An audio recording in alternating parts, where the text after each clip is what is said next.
Ayan, kitang-kita na. Mami, kitang-kita na na nag-i-snow na. Nagigising ko lang po. Ayan siya oh. Say hi. Ayan. Nag-i-snow na po dito. Ayan ko lang ginamit tong bonnet ko para matakpan yung tenga ko. Ayan. Guess where? Laan mo. Punta ako sa GP o kaya ano yung tawag dito yung yung doktor. So yung doktor dito, check up libre. Babayaran mo dito yung hindi actually yung gamot, yung reseta. Di snow. Nalalaglag sa damit ko. Di snow na. So kailangan prepared ka yung tenga. Natatakpan. Tawid tayo. Tawiran eh. Pero nasunod naman tayo pag natawid. Sobrang lamig nag-yelo. Pero at least dito ganyan-ganyan lang. Hindi yan namumuo.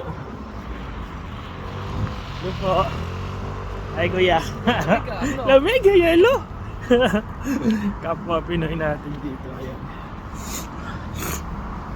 Siyempre pag nasa ibang lugar ka, makakita ka ng Pinoy.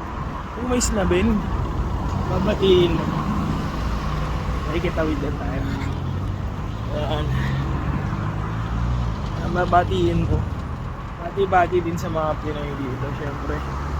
Kayo lang yan. Alam nyo naman, parang hindi mo naman kailangan. Minsan kasi iba-iba na itsura natin. Pero, maramdaman mo ang Pinoy. Pag tumangungumiti, alam na yan. Pag nagtuturo ng uso, yan, Pilipino yan. So, pupunta ako sa GP, kukunin ko yung gamot. Ay, dala ko ba yung card ko? Dala ko. Wala akong dalang susi. Hindi naman si mama sa bahay. So, malapit lang. Lakad lang to. So, 3 minutes lang dyan na ako. So, see you later. At, andito na ako. 2 minutes walk lang siguro. Tawid lang to nung sa bahay namin. Mga GP dito, kapit bahay mo lang. So, Watford Health Center. So, pero hindi na dyan. Kasi nag-appointment na kami, tawag-tawag.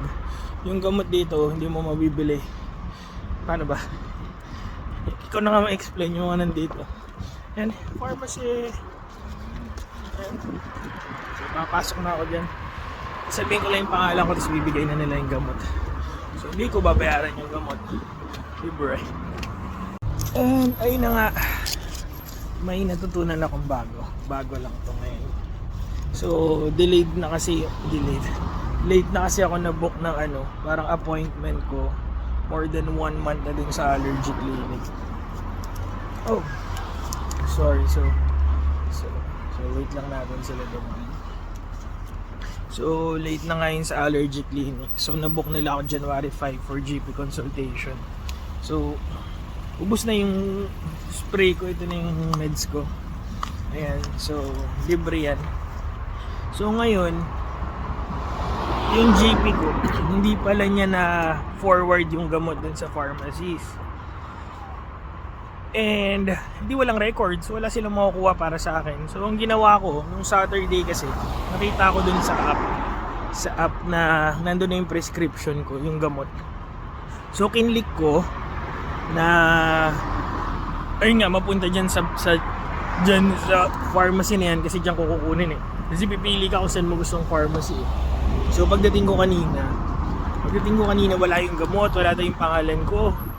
So syempre sa akin parang 1 week na ako hindi nag-spray. So medyo kailangan kong huminga-hinga din pag lalo na malamig. So ngayon meron dong sa app, meron sa ilalim 1-111. I-click mo siya. Kunyari in case na nga na-delay na yung gamot or ano man yung concern, parang yung pharmacist na yung magde-decide kung bibigay sa'yo o wala. So ngayon kasi, una ayaw pa ibigay. So ngayon bumalik ako dun sa GP. So dun sa GP tinanong ko, sabi nung receptionist na lalakad ako, malapit lang naman. Ayun na yung akin. Street na yun. Good. Tapos, sabi nung receptionist, antay daw ako ngayong araw. Baka in the end of the day, i-approve nila.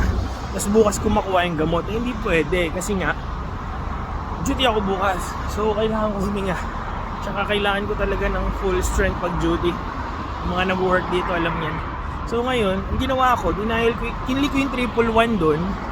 Tapos sinagutan ko yung mga survey kung hindi naman controlled medication, hindi naman emergency na meds kasi kung ganun, hospital ka na. So kinlik ko, nag-approve naman.